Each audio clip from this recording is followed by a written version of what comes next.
Tommy wiped down table 7 for what felt like the 100th time that evening. His feet ached, his lower back was screaming for mercy, and he still had 3 more hours left on his shift. Saturday nights at Romano's Italian Kitchen were always like this, packed to the brim with families celebrating birthdays, couples on date nights, and groups of friends catching up over plates of pasta and bottles of cheap wine. He didn't mind the chaos, though. Not really. Sure, the pay wasn't great, and his manager, Vincent, had the personality of a wet mop. But this job was putting food on his table and slowly filling up his savings account. Every dollar he made here was $1 closer to his real dream, culinary school. Tommy wanted to be a chef, a real one, not just someone who microwaved frozen lasagna and called it authentic Italian cuisine. The evening rush was in full swing when he noticed her. An older woman, maybe in her early 60s, walked through the entrance with the kind of grace that made heads turn. She wore a tailored navy blazer over a cream silk blouse, and her silver hair was styled in a way that probably cost more than Tommy made in a week. Everything about her screamed elegance and old money. Vincent, who usually couldn't be bothered to greet customers properly, practically tripped over himself rushing to seat her at one of the better tables near the window. Tommy watched the whole thing with quiet amusement. It was funny how his manager could suddenly remember his manners when someone looked important. About 20 minutes later, Tommy was balancing a tray of drinks when he saw a movement out of the corner of his eye. The elegant woman had gotten up from her table and was heading toward the restrooms at the back of the restaurant. Nothing unusual about that, except Romano's wasn't exactly known for its upkeep. The hallway leading to the bathrooms was dimly lit, and the flooring had seen better days, probably around the time the restaurant first opened 15 years ago. Tommy delivered the drinks to table 12, a family with 3 kids who were currently using breadsticks as swords. He smiled at the parents, who looked like they'd given up trying to control the chaos, and turned to head back toward the kitchen. That's when he heard it. Not quite a scream, more like a sharp gasp followed by a stumbling sound. His instincts kicked in immediately. Tommy dropped his empty tray on the nearest table and rushed toward the hallway. The woman was there, one hand pressed against the wall for balance, her face flushed with embarrassment. Her right heel had caught in a loose floor tile that had probably been waiting to cause trouble for months. She hadn't fallen completely, but she was teetering, clearly shaken and trying to regain her composure. Tommy didn't think. He just moved. Within seconds, he was at her side, his hand gently supporting her elbow while his other hand steadied her shoulder. "I've got you," he said quietly. "You're okay. Just take a second." The woman looked at him, surprise flickering across her features. Up close, he could see she had sharp, intelligent eyes that seemed to take in everything at once. "Thank you," she said, her voice a bit breathless. "I didn't see that tile." "How embarrassing." "Nothing to be embarrassed about," Tommy assured her. "That tile's been loose for weeks. I'm just glad you didn't fall. Are you hurt? Do you need to sit down?" She tested her weight on both feet carefully, then shook her head. "No, I'm fine, really. Just startled more than anything." Her cheeks were still pink, and Tommy could tell she was the type of person who didn't like needing help. "Let me just make sure you get to the restroom safely," he offered. "And when you come back out, I'll walk you to your table. That tile's a lawsuit waiting to happen." The woman studied him for a moment, something unreadable in her expression. Then she nodded. "That's very kind of you." Tommy waited outside the restroom, and when she emerged a few minutes later looking more composed, he offered his arm. She took it with a slight smile, and he guided her back through the hallway, making sure she avoided the problematic tile. When they reached her table, she thanked him again. "You're a good person," she said simply. And there was something in the way she said it that made Tommy feel like she wasn't just being polite, just doing what anyone would do. He replied with a shrug. "You'd be surprised," she said quietly, then settled back into her seat. Tommy returned to his section, but something was nagging at him. That loose tile. He'd mentioned it to Vincent at least 3 times over the past month, and every time his manager had waved him off. "Maintenance costs money, kid. It's fine. Nobody's complained." Well, someone had almost gotten hurt tonight, and Tommy knew it was only a matter of time before someone actually did fall. During his break, he went to the storage closet and found a roll of heavy-duty tape. It wasn't a permanent solution, but it was better than nothing. He got down on his knees in that dingy hallway and carefully taped down the loose tile, making sure the edges were secure. His uniform pants were getting dirty, and he knew Vincent would probably yell at him for wasting time on something that wasn't his job. But Tommy didn't care. He couldn't just leave a hazard sitting there waiting to hurt someone. When he stood up and dusted off his knees, he looked up to find the elegant woman standing at the end of the hallway, watching him. She had her purse in hand, clearly on her way to the restroom again or perhaps leaving for the evening. Their eyes met, and for a long moment neither of them spoke. There was something in her gaze that Tommy couldn't quite identify. She wasn't smiling exactly, but there was a softness around her eyes, a look of something like approval or perhaps recognition. It made him feel self-conscious, like she was seeing straight through him to something he didn't even know was there. Then she gave him a small nod, almost imperceptible, and walked past him to the restroom. Tommy went back to work, thinking nothing more of it. The rest of his shift passed in the usual blur of taking orders, delivering food, clearing plates, and dodging Vincent's bad mood. The elegant woman finished her meal, left a tip that made Tommy's eyes widen when he cleared her table, and disappeared into the night. He pocketed the money gratefully. 20% was standard. 50% was unheard of, at least at Romano's. Maybe she was just generous. Maybe she was grateful he'd helped her. Either way, it would go straight into his savings account, along with every other tip he earned. The weekend passed, and Monday arrived with its usual slower pace. Tommy actually preferred the weekday shifts. Fewer customers meant less stress, and he could actually have conversations with the regulars. Instead of just rushing from table to table like a caffeinated rabbit, he was refilling salt shakers. During the afternoon lull, when Vincent called him over to the host stand. "Table 6 requested you specifically," his manager said, looking confused. "Do you know her?" Tommy glanced toward table 6 and felt a jolt of recognition. It was the elegant woman from Saturday night. She sat alone at a two-top near the window, looking at the menu with the same composed expression he remembered. "I helped her the other night when she almost tripped," Tommy explained. "Maybe she just wants to say thanks or something." Vincent narrowed his eyes. "Well, don't screw it up. She looks like money." Tommy resisted the urge to roll his eyes and headed over to table 6. "Good afternoon," he said warmly.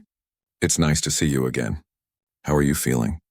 No injuries from the other night, I hope?" The woman looked up and smiled, and Tommy noticed it reached her eyes this time. "I'm perfectly fine, thanks to you. Please sit for a moment if you have time." Tommy glanced around. The restaurant was nearly empty, and Vincent was in the back doing paperwork. "Sure, for just a minute." He slid into the seat across from her, feeling oddly nervous. Up close, in the better lighting of daytime, he could see she had the kind of face that had probably been beautiful when she was young and had aged into something even more striking, all sharp cheekbones and knowing eyes. "I wanted to thank you properly," she said. Not many people would have stopped to help, and even fewer would have fixed the problem without being asked. Tommy felt his cheeks warm. It was the right thing to do. I couldn't just leave a dangerous tile sitting there. Your manager didn't seem concerned when you reported it. You heard that? "I hear a lot," she said with a slight smile. "I've learned to pay attention to how businesses operate. You can tell a lot about a place by how the staff treats problems they think nobody's watching." Tommy wasn't quite sure what to say to that, so he just nodded. "What's your name?" she asked. "Tommy. Tommy Hayes." "Well, Tommy Hayes, I'm Mrs. Russo, and I'd like to ask you a question if you don't mind." "Sure. Why are you working here?" The question caught him off guard. "I need to pay rent?" he said, half joking. Mrs. Russo's smile widened slightly. "I mean, what are your plans? You seem intelligent, attentive, and genuinely caring about your work. Is this your career, or are you here for another reason?" Something about the way she asked made Tommy want to be honest. "I'm saving up for culinary school," he admitted. "I want to be a chef. A real one. I want to create food that means something, you know? Not just warm up frozen pasta and drown it in sauce." Her eyes lit up with interest. "What kind of food do you want to create?" And just like that, Tommy found himself talking. He told her about his ideas for fusion cuisine, blending the Italian cooking he'd grown up with from his grandmother, with Asian flavors he'd discovered working at a Thai restaurant during college. He talked about textures and seasonal ingredients and the way a perfectly balanced dish could tell a story. He realized he was rambling and stopped abruptly. "Sorry, I get carried away when I talk about food." "Don't apologize," Mrs. Russo said firmly. "Passion is rare. Most people sleepwalk through their lives doing things they don't care about. You have a fire in you. That's valuable. Tommy felt a warmth spread through his chest. When was the last time someone had actually listened to his dreams instead of telling him to be realistic? Well, I should let you order, he said, standing up reluctantly. What can I get for you today? She ordered the grilled chicken salad, and Tommy made sure it was perfect when he brought it out. He checked on her twice during her meal, and each time she seemed to be watching not just him but the entire restaurant. The way the other servers moved, how the food was presented, the cleanliness of the tables. When she left, she tipped generously again and thanked him warmly. Tommy thought that would be the end of it, another kind customer who'd come and gone. But Wednesday afternoon she was back. Same table, same composed demeanor. And Thursday. And Friday. Always in Tommy's section, always watching everything with those sharp, intelligent eyes. By the fourth visit, the other servers were definitely noticing.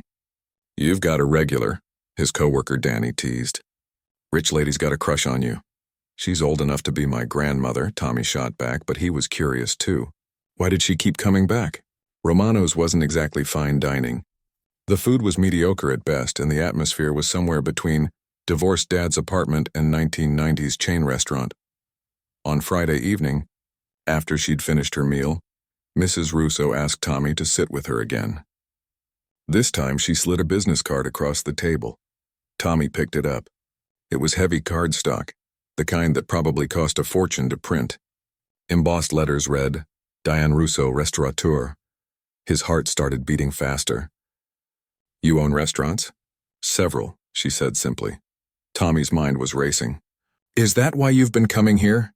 To check out the competition? Mrs. Russo laughed, a genuine sound that made her seem younger. Romano's isn't my competition, Tommy. I own establishments that actually care about the food they serve. Then why? I came here because I heard interesting things. Rumors about a waiter who treats every customer like family, who goes above and beyond without being asked. I wanted to see for myself. Tommy felt like the floor had dropped out from under him. You've been testing me? Observing you, she corrected gently. There's a difference, and what I've seen over these past 4 visits has confirmed everything I hoped to find. She leaned forward slightly. Her eyes locked on his. I'm looking for someone special, Tommy. Someone with your passion, your work ethic, and most importantly, your character. Someone I can invest in. Invest in? Tommy's voice came out strangled. I'd like to make you an offer, Mrs. Russo said, but I want you to think about it carefully before you answer.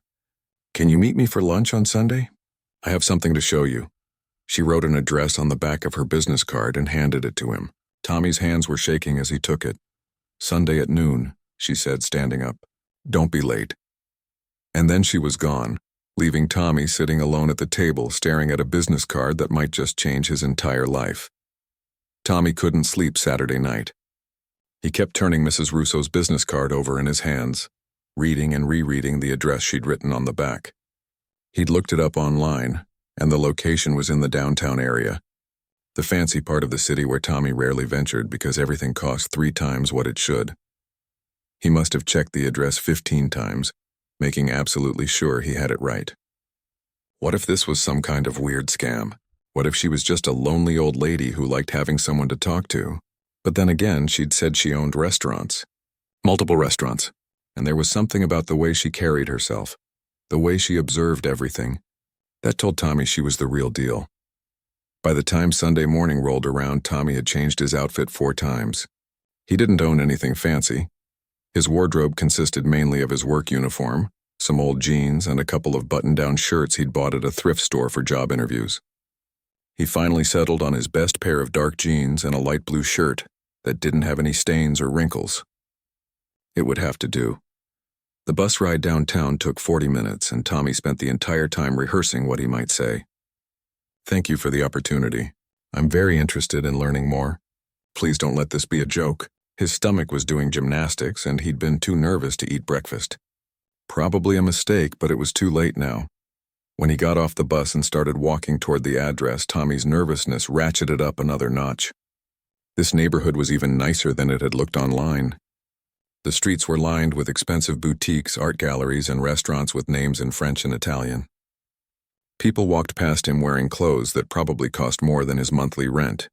And then he saw it. The address Mrs. Russo had given him belonged to a restaurant called Bella Notte. Tommy stopped dead on the sidewalk, his mouth hanging open like a fish. He knew this place. Every person who'd ever dreamed of working in a real kitchen knew this place. Bella Notte was legendary. It had been featured in food magazines, won awards, and had a waiting list for reservations that stretched out months. Celebrities ate here, food critics raved about it, and the head chef was someone Tommy had studied in his culinary books, a master of modern Italian cuisine. This couldn't be right. There was no way Mrs. Russo owned Bella Notte. That was impossible. Tommy checked the address again, his hands shaking now. No, this was definitely the place. He stood on the sidewalk for a full 5 minutes trying to work up the courage to go inside. What was he doing here? He was just a waiter at a mediocre Italian restaurant that microwaved half its dishes. He had no business being anywhere near a place like this. But Mrs. Russo had invited him. She'd asked him to come, and Tommy's grandmother had always said that you never knew what opportunities might come your way if you were brave enough to walk through the door. He took a deep breath and pushed open the heavy wooden door. The interior of Bella Notte took his breath away. Everything was elegant but not stuffy. Warm lighting, exposed brick walls, tables set with crisp white linens and fresh flowers. Even though the restaurant was closed for Sunday lunch service, Tommy could smell something amazing coming from the kitchen. Fresh bread, garlic, herbs, and something else he couldn't quite identify but made his mouth water. A young woman in professional attire appeared from somewhere in the back. "Can I help you?" "I'm here to meet Mrs. Russo," Tommy managed to say. "She invited me for lunch." "My name's Tommy Hayes." The woman's face brightened immediately. "Oh yes, she's expecting you. Right this way, please." She led him through the main dining room and out onto a private terrace Tommy hadn't even known existed. It was like stepping into a secret garden. Ivy-covered walls, potted lemon trees, and a single table set for two in the center. And there was Mrs. Russo looking just as elegant as she had at Romano's, but somehow more at home here. "Tommy," she said, standing to greet him. "I'm so glad you came. Please sit." Tommy sat, feeling completely out of his depth. "You own this place," he said, and it came out more like an accusation than a statement. Mrs. Russo smiled. "I do. Does that surprise you? This is Bella Notte. This is one of the best restaurants in the entire city. Maybe the whole state." "I'm aware," she said, amusement dancing in her eyes. "I've put 30 years of my life into making it that way." A server appeared with water and fresh bread, and Tommy recognized the quality immediately. This wasn't the frozen garbage they served at Romano's. This was real artisan bread, probably baked that morning. "I need to be honest with you," Mrs. Russo said once they were alone again. "I didn't stumble into your restaurant by accident, and I didn't actually trip over that tile." Tommy's fork, which he'd been using to butter a piece of bread, froze halfway to his plate. "What?" "I made it look like an accident," she continued calmly. "I wanted to see how your staff would react, whether anyone would stop to help, whether anyone would care enough to fix a problem that wasn't technically their responsibility." Tommy set down his fork, his appetite suddenly gone. "So it was a test?" "Yes," Mrs. Russo said simply. "And you were the only one who passed. But why?" "Why would you do that?" She leaned back in her chair, studying him.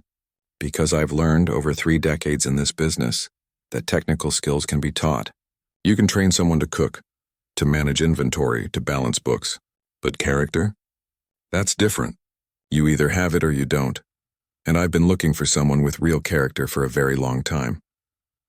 Before Tommy could respond, the server returned with their lunch. Tommy stared at his plate in awe. It was a simple dish, handmade pasta with a light cream sauce, fresh vegetables, and herbs. But it was presented like a work of art. The smell alone was enough to make him forget his confusion. "Go ahead," Mrs. Russo encouraged. "Try it." Tommy took a bite and nearly groaned out loud. The pasta was perfectly cooked, with just the right amount of bite. The sauce was delicate, not heavy, and every flavor was distinct but balanced. This was what food was supposed to taste like.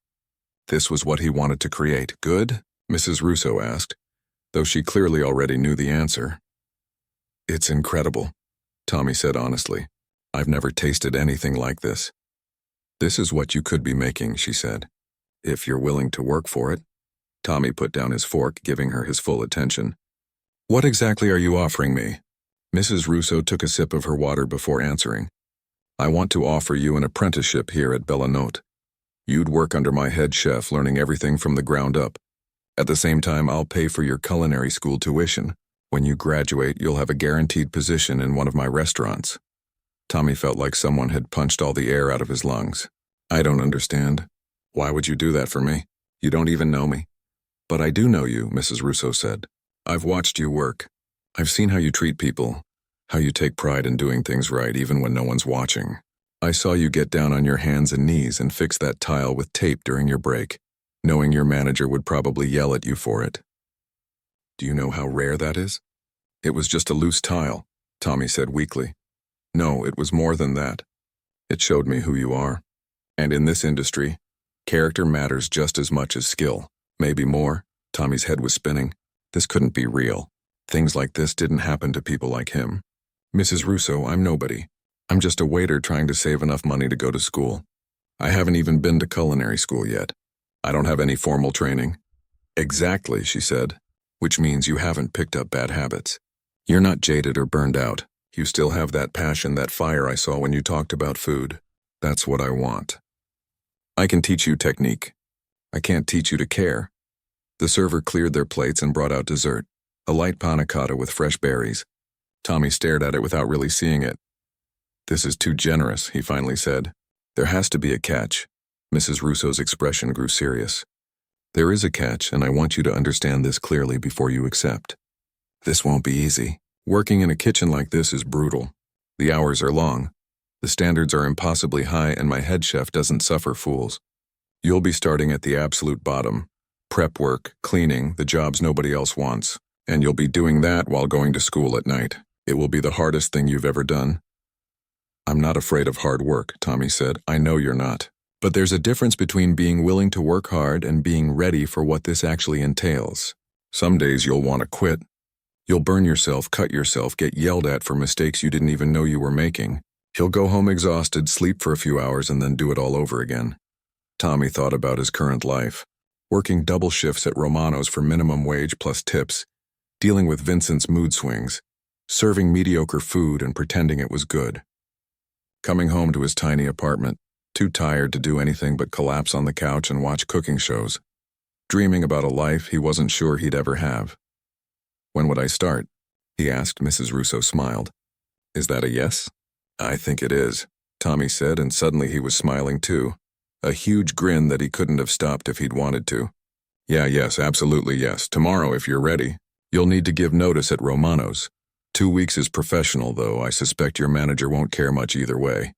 Tommy laughed. She was right about that. Vincent would probably be relieved to have one less person to pay. Mrs. Russo reached into her purse and pulled out a folder. This is your contract. Take it home, read it carefully. If you have any questions, call me. The number's on my card. Everything is outlined here. Your salary during the apprenticeship, the school tuition arrangement, the terms of your employment after graduation. Tommy took the folder with trembling hands. I don't know what to say. Thank you doesn't seem like enough. Then don't say anything yet, Mrs. Russo said kindly. Wait until you've survived your first week. Then we'll see if you still want to thank me.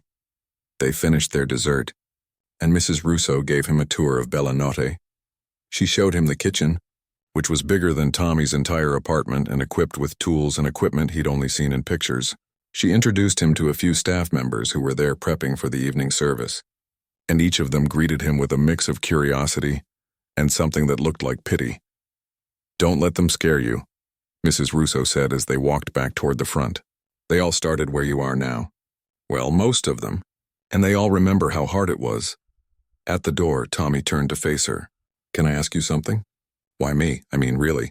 There have to be hundreds of people with more experience, better training, stronger connections. Why take a chance on someone who's never even been to culinary school? Mrs. Russo was quiet for a moment, and when she spoke, her voice was softer than he'd heard it before. Because 40 years ago I was you. I was a dishwasher in a restaurant not much better than Romano's, dreaming about something more. And someone took a chance on me. They saw something in me that I didn't even see in myself, and they gave me an opportunity that changed my entire life. So this is you paying it forward, Tommy said. This is me recognizing potential when I see it. The person who helped me told me something I've never forgotten. She said, "The mark of a good restaurant isn't the food on the plate. It's the people behind it. Find good people and the good food will follow." "You're good people, Tommy. The rest we can teach you." Tommy felt his eyes getting wet and blinked rapidly. "I won't let you down. I know you won't. Now go home, read that contract, and get some rest. Tomorrow your real education begins." Tommy practically floated home on the bus. He read the contract 3 times that night, even though he'd already made up his mind. The salary she was offering for the apprenticeship was more than he made at Romano's, and she was really going to pay for culinary school. All of it. In return, he'd commit to working for her restaurant group for 3 years after graduation. 3 years learning from the best, working in real kitchens, creating real food. It felt like a dream. He called Vincent that night and gave his notice. His manager sounded more annoyed about the inconvenience than anything else, and told Tommy not to bother coming in for the full 2 weeks. "Just work through next weekend and we'll call it even." Fine by Tommy. That meant he could start at Bellinot even sooner. On Monday morning, Tommy put on the chef's jacket Mrs. Russo had given him at the end of their lunch. It was crisp and white and had his name embroidered over the pocket. His hands shook as he buttoned it up and looked at himself in the mirror. He looked like someone with a future. He looked like someone who belonged in a real kitchen. Tommy took a deep breath, grabbed his knife roll, a graduation gift from his grandmother that he'd never actually gotten to use professionally, and headed out the door. His new life was waiting. Tommy's first day at Bellinot started at 5 in the morning. He'd barely slept, too excited and nervous to do more than toss and turn while staring at the ceiling. When his alarm went off, he was already awake, sitting on the edge of his bed and trying to convince himself he wasn't about to throw up from anxiety. The kitchen was already buzzing when he arrived. The overhead lights were harsh and bright, making everything look sharp and professional in a way that made Tommy feel like an imposter. Several people were already at their stations, prepping for the day. They glanced up when he walked in, and Tommy felt their eyes evaluating him, sizing him up. A tall man with salt and pepper hair, and the build of someone who'd spent decades on his feet, walked over. He had the kind of presence that made Tommy want to stand up straighter. This had to be Chef Leonardo, the head chef Mrs. Russo had mentioned. The man whose cookbook Tommy had studied until the pages were dog-eared and stained. "You're the new apprentice," Chef Leonardo said. It wasn't a question. His accent was thick, Italian but worn smooth around the edges from years of living in America. "Mrs. Russo told me about you." "Yes, sir. I'm Tommy Hayes." He stuck out his hand, then immediately worried that was the wrong thing to do. Chef Leonardo looked at his hand for a long moment before shaking it. His grip was firm, calloused. "In my kitchen, you earn respect. It's not given because Mrs. Russo likes you. You understand?" "Yes, sir." "Good. That station there?" He pointed to a corner area that looked like it had seen better days. "That's yours. Today you prep vegetables. All day. You see that box? Those need to be perfectly diced. 1 centimeter cubes. Exactly 1 centimeter. Not bigger, not smaller. When you finish, there's another box. Then another. You work until service starts at 5, then you clean your station and go home." Tommy nodded, his excitement deflating a little. He'd known he'd be starting at the bottom, but somehow he'd imagined something a bit more glamorous than standing in a corner chopping vegetables for 12 hours. "Problem?" Chef Leonardo asked, catching the look on Tommy's face. "No, sir. No problem." "Good. Because if you can't handle prep work, you have no business being in my kitchen. Every chef who's worth anything started exactly where you're standing. Including me. Including Mrs. Russo back when she was young and thought she knew everything." He almost smiled at that. Almost. "Now get to work." Tommy went to his station, put on his apron and opened the first box. Onions. Mountains of onions. His eyes started watering before he'd even picked up his knife. The first hour was okay. Tommy had decent knife skills from watching YouTube videos and practicing at home. He could dice an onion cleanly, keep his fingers tucked away from the blade, work at a steady pace. But then Chef Leonardo came by to check his work. He picked up a handful of the diced onions, let them fall through his fingers back into the container and shook his head. "Too big. Half of these are too big. Start over." "But I measured." "Your measurements are wrong. Look." Chef Leonardo held up a single piece. "This is 1.5 centimeters. You need 1 centimeter, exactly, start over. Tommy stared at the container he'd spent an hour filling. All of it? All of it. In this kitchen, we do things right or we don't do them at all. You want to learn? This is how you learn. Precision matters, so Tommy started over. He worked slower this time, checking each cut more carefully. His back started to ache from standing in one position. His eyes burned from the onions. His hand cramped around the knife handle. When Chef Leonardo came by the second time, he gave a curt nod. Better. Keep going. That tiny bit of approval felt like winning the lottery.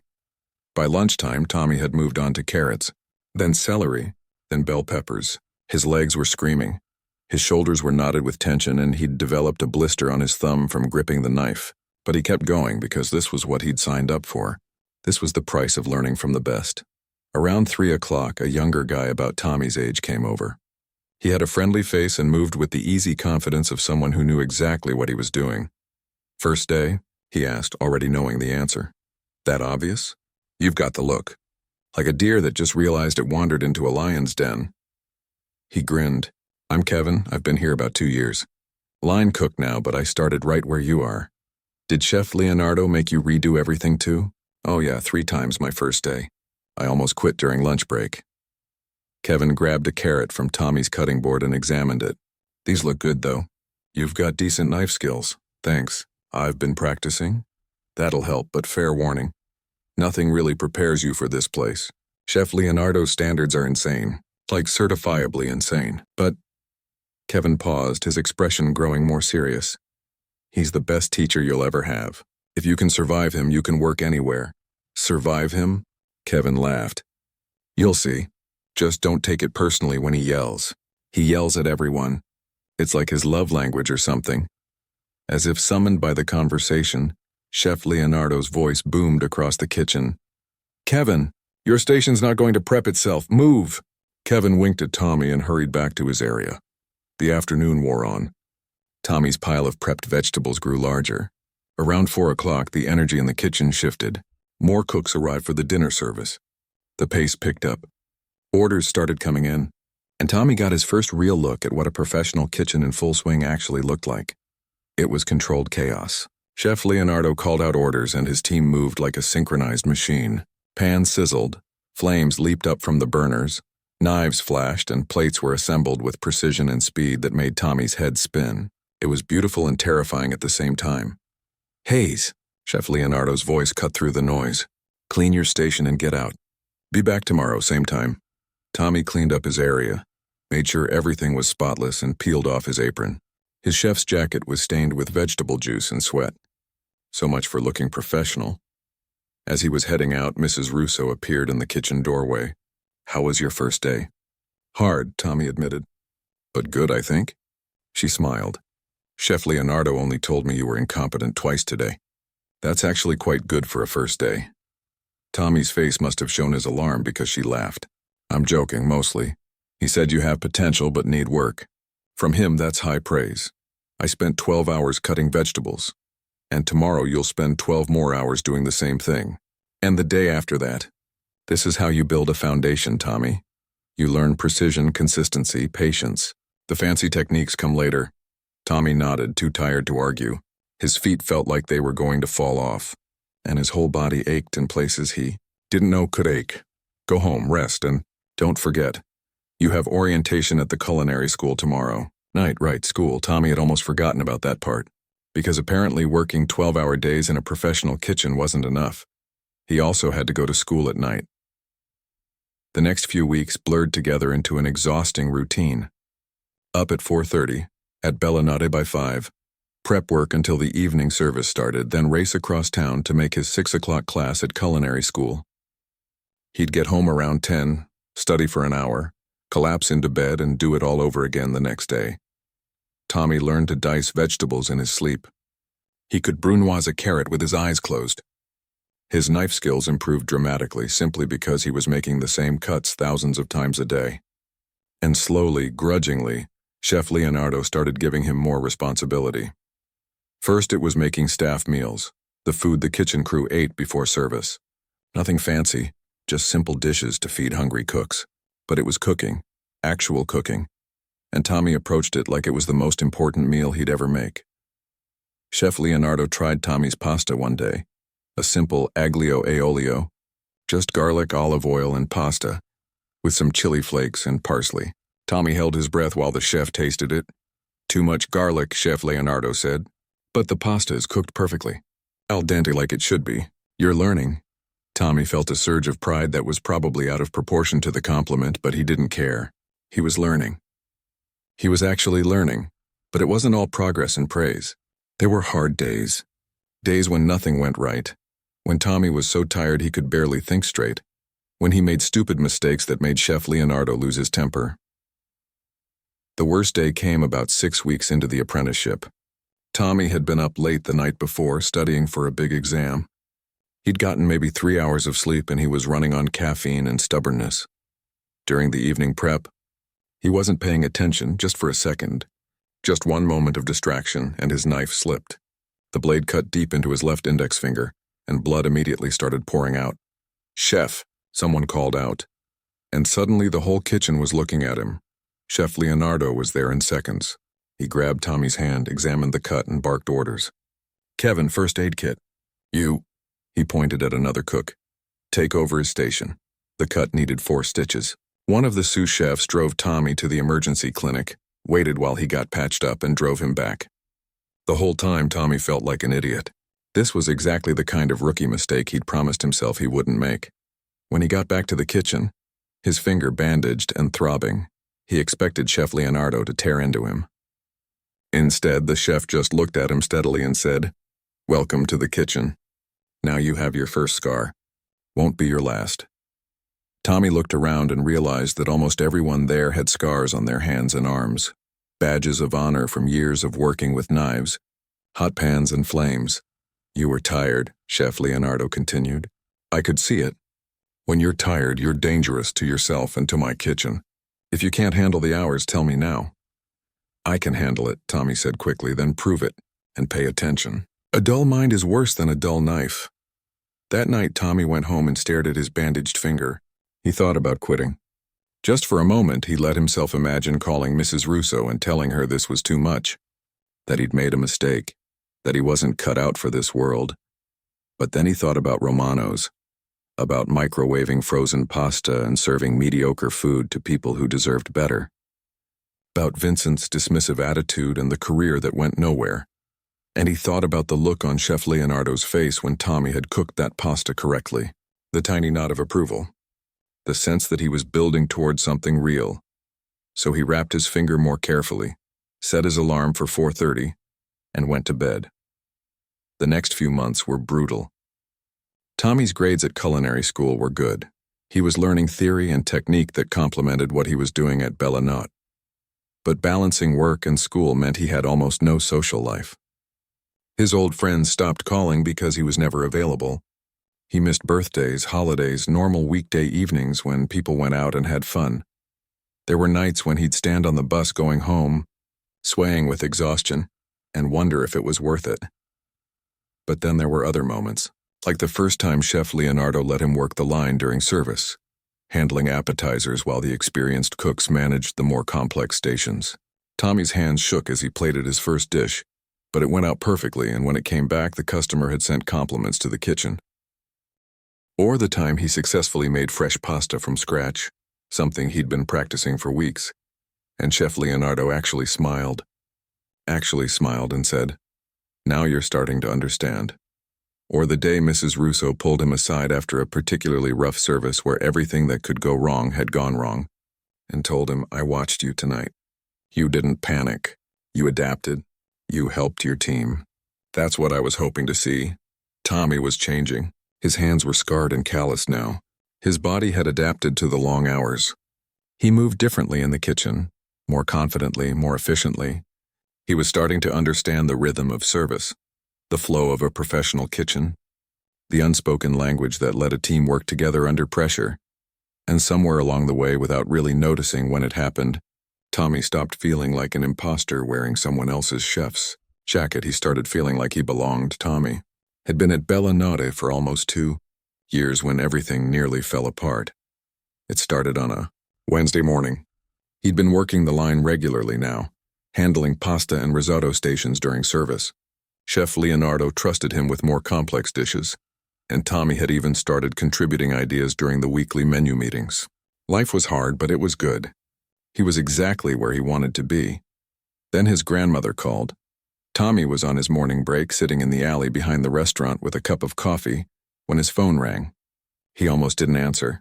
His grandmother usually called on Sundays, and a Wednesday morning call meant something was wrong. "Tommy?" Her voice sounded smaller than usual, fragile. "I didn't want to bother you at work, but..." "What's wrong, Nonna?" Tommy was already standing, his coffee forgotten.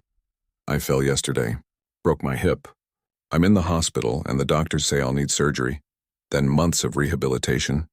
I can't live alone anymore, Tommy. I just can't." Tommy felt his world tilt sideways. His grandmother had raised him after his parents died in a car accident when he was 8. She'd worked 2 jobs to put food on the table, had taught him to cook, had encouraged his dreams even when money was tight. She was the reason he'd fallen in love with food in the first place, watching her make magic with simple ingredients in her tiny kitchen. "I'll be there tomorrow," he said immediately. "What hospital?" "St. Mary's, but Tommy, you don't have to..." "Yes, I do. I'll figure it out. Don't worry about anything." He hung up and stared at his phone. His grandmother lived 6 hours away in the small town where he'd grown up. She had no one else. Her friends were elderly themselves, unable to provide the kind of care she'd need during recovery. Tommy was all she had, which meant he had to leave, had to go back home, take care of her, put his life here on hold, maybe forever. The realization hit him like a physical blow. Just when everything was coming together, just when he was finally becoming the chef he'd always dreamed of being, he had to walk away. Tommy went back inside and found Chef Leonardo in his office, going over invoices. The chef looked up when Tommy knocked on the open door. "We have a problem?" Chef Leonardo asked, immediately noticing Tommy's expression. "I need to talk to you, and Mrs. Russo, if she's available." 10 minutes later, Tommy sat in Mrs. Russo's office on the 2nd floor, Chef Leonardo standing by the window while Mrs. Russo sat behind her desk. Tommy explained the situation, his voice cracking more than once. He'd promised to finish his apprenticeship, to work for the restaurant group for 3 years after graduation. He was breaking his word, letting them down, throwing away everything they'd given him. "I'm so sorry," he finished. "I know this isn't fair to you. You invested in me and I'm walking away, but I can't leave her alone. She's family. She's all I have." The office was quiet for a long moment. Tommy couldn't bring himself to look at either of them, couldn't bear to see the disappointment in their faces. "How long will she need care?" Mrs. Russo asked finally. "The doctor said at least 3 months of intensive rehabilitation, maybe 6. Then she might be able to live independently again, but there's no guarantee." "And if she can't? If she needs permanent care?" Tommy's throat tightened. "Then I'll need to stay. Find work there, take care of her. She took care of me my whole life. It's my turn." Chef Leonardo made a sound that might have been approval or frustration. Tommy still couldn't tell with him. "You understand what this means for your career," Mrs. Russo said, and it wasn't a question. 6 months away from the kitchen, you'll lose momentum. Everything you've learned, all the progress you've made, it doesn't disappear, but it fades. You'll have to work twice as hard to get back to where you are now." "I know." Tommy's voice was barely a whisper. "But she's my grandmother. Look at me. Tommy." He raised his eyes and was surprised to see Mrs. Russo smiling, not mockingly, but with something that looked almost like pride. "When I met you," she said, "I saw someone who stopped to help a stranger without being asked. Someone who fixed problems because it was the right thing to do, not because he'd get credit for it. That's the person I invested in. And that person doesn't abandon family when they need help." Tommy blinked, confused. "So you're not angry?" "Angry? Tommy, I'd be disappointed if you weren't going. Your grandmother needs you, and you're choosing to be there for her. That's exactly the kind of character I was looking for." Chef Leonardo cleared his throat. "You think we're going to let you throw away 2 years of training because of bad luck? You're not that easy to get rid of." "I don't understand," Tommy said. Mrs. Russo leaned forward. "Here's what's going to happen. You're going to take a leave of absence.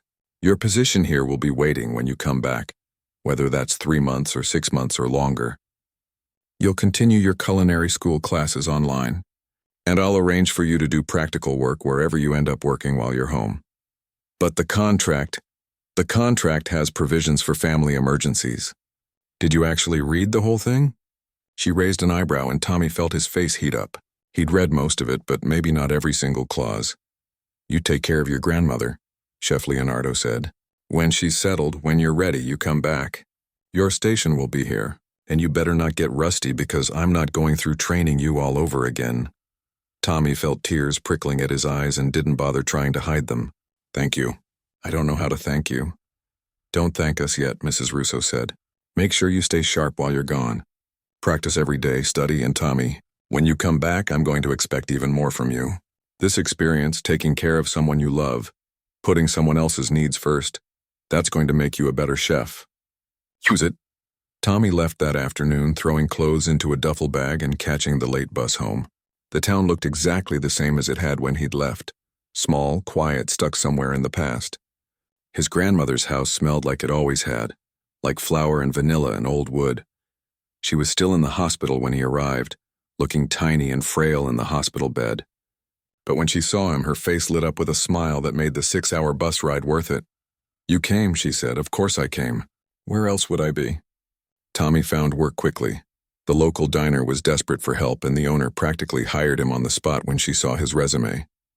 It wasn't Bellinata, it wasn't even Romano's, but it was work. And it paid enough to cover his grandmother's medical bills that insurance didn't handle. The diner served basic food, burgers, fries, breakfast all day. But Tommy treated it like he was working at a Michelin star restaurant. He reorganized the kitchen, taught the other cook better knife techniques, and started making everything from scratch instead of using frozen, pre-made items. The owner, a woman named Patricia who'd run the diner for 30 years, watched him work with increasing amazement. Where did you learn to cook like this? Bellinata in the city. I'm on leave taking care of my grandmother. Well, you're overqualified for this place, but I'm not complaining. Sales have gone up 20% since you started. People are actually coming back. At night, after his shift at the diner and after helping his grandmother with her exercises, Tommy practiced. He'd turn on his laptop, pull up videos of advanced techniques, and work on them in his grandmother's small kitchen. He made fresh pasta by hand, practiced his knife cuts until his fingers ached, experimented with sauces and flavor combinations. His grandmother would sit at the kitchen table, watching him work. You're different now, she said one evening. More confident. Like you know exactly who you are. Tommy thought about that. I guess I do. For the first time in my life, I actually know what I'm doing. Where I'm going. Your parents would be proud of you. I'm proud of you. He had to stop chopping and take a breath. I learned from the best. You taught me that food is love. Everything else is just technique. The months passed slowly. His grandmother's recovery was harder than the doctors had predicted. There were setbacks, infections, bad days when she couldn't get out of bed. Tommy juggled work, her care, and his online classes, sleeping maybe 4 hours a night.